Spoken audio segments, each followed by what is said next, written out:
Sir John Hayes. Thank you, Mr. Speaker. According to the philosopher Michael Oakeshott, civilization began in the primeval forests and extended, made more articulate in the course of centuries. It's a conversation which goes on both in public and within each of ourselves. Conversation, of course, implies a discourse which no one voice dominates, no one is shouted down, and contrasting perspectives are heard and respected even when agreement is unlikely and compromise unexplored. Yet we now live in an age where many have no interest in a real conversation, an age where a delight is taken in silencing dissenting voices. We live in an age where some talk of the importance of history but really mean propaganda, when someone is suggesting, in essence, that you educate yourselves, know the doctrine, learn the mantra and toe the line.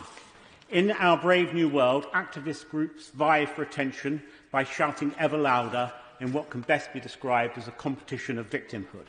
Each group claims a spurious moral authority founded on their own, I won't at the moment, but I will a little later, founded on their own sense of oppressed marginalisation. The historical truth is dismissed, in cultural Marxist terms, as a construct of persecutors. Only they really understand the past and the present, and they now assert others must be forced, cleansed, by acknowledging their guilt, by recognising their unconscious bias. The notion that we are defined by our race or sexuality is now so ubiquitous that we become numb to just how disturbingly stultifying it really is. To combine and condense the identity of a unique individual, made in the image of God, to things over which they had no choice, their gender or their race, is sorrowfully lacking in perspective and ambition. Now, some of my colleagues may be reluctant to engage in this debate, but that's not true of the Minister on the front bench, any more than it's true of the Home Secretary or the Attorney General. They are in the vanguard of the battle against this kind of dogmatic, doctrinal, cultural Marxism, because they know that politics is palpably about values, not just about dull, mechanistic economic minutiae. We should celebrate the contribution of everyone to our country, whatever their background, their colour or creed. And of course, in that spirit, I welcome Black History Month. But history is very rarely a simple case of black and white, literally or metaphorically. A proper appreciation of history is dependent on understanding the past was as complex as the present. The humanity is both flawed and capable of greatness. Take the British Empire, for example. Though of course it's true that empires begin in the interest of their colonial founders, the crass assumption that all that's subsequently done in their imperial names is exclusively wicked is as stupid as it is simplistic. In the words of the former chairman of the Equality and Human Rights Commission, Trevor Phillips, the woke ultras who want to wipe away all symbols of British imperialism don't speak for the families who lived under the empire. I will give way to the Honourable Lady. I thank the Honourable Gentleman. So does he... I won't go back to what he said earlier because I've forgotten his exact words, but on this, does he not accept that there are different perspectives when it comes to the empire and our role in it? There are different, and should those different perspectives be discussed in education? Should we be told about them, or should we just have the one perspective that we have now? Yes, I do, of course, accept that. I mean, I'm a trained history teacher. Of course I understand that there are different interpretations of history. But the problem that I was describing, and the Honourable Lady clearly bristled when I was doing so, is there are those who want to sanitise history, who want to reinvent history. The truth is, all we are now is a product of all that came before, good, bad and ugly. And you can't simply wipe away the past. This is not year zero.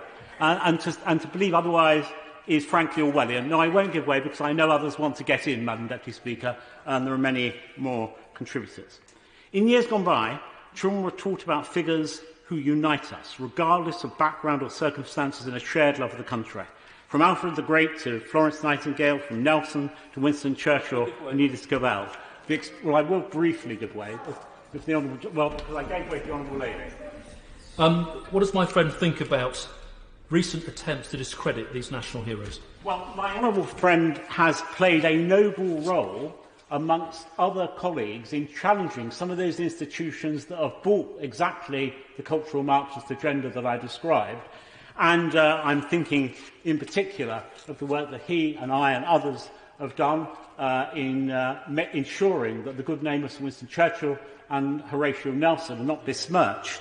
And in doing that, we're not, of course, arguing that all that came before us was good and pure, but to take the view that these individuals should be judged by the standards of today and not seen in the context of their time is ahistorical rather than an interpretation of history, as the Honourable Lady was advertising.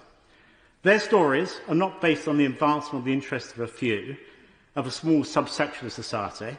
Their stories are those of dedication and duty, service and sacrifice for the common good for the many. So compelling is heroism that many migrants to Britain, notably from Africa and the West Indies, chose to name their children Nelson, Winston and Gordon after men who were amongst the Empire's greatest sons.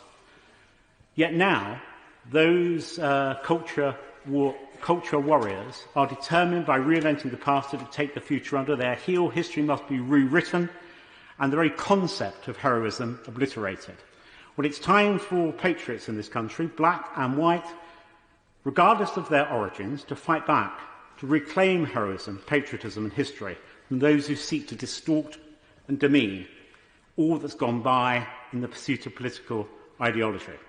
The overwhelming majority of the British public, in particular the working classes, the class that I come from, in stark contrast to the honourable gentleman from Islington North who spoke earlier, take a different view to the bourgeois metropolitan elite. Most people in this country are deeply proud of their country and its history. Polling earlier this summer from Policy Exchange History Project found that 69% of people rightly believe the UK history as a whole was something to be proud of. Just 17% thought it was something to be ashamed of. So whilst it's right to celebrate the historic contribution of black, white and Asian Britons, let's first and foremost celebrate what we share. Let's celebrate all of our yesterdays, for unless we do, all our tomorrows will be poorer and poisoned. And as I said earlier, Madam Deputy Speaker, I want others to contribute, so I will now conclude with this. As one of the few qualified history teachers in this place, let me offer this lesson. Ours is a land of hope and glory, a proud union with a past to be proud of. Yeah.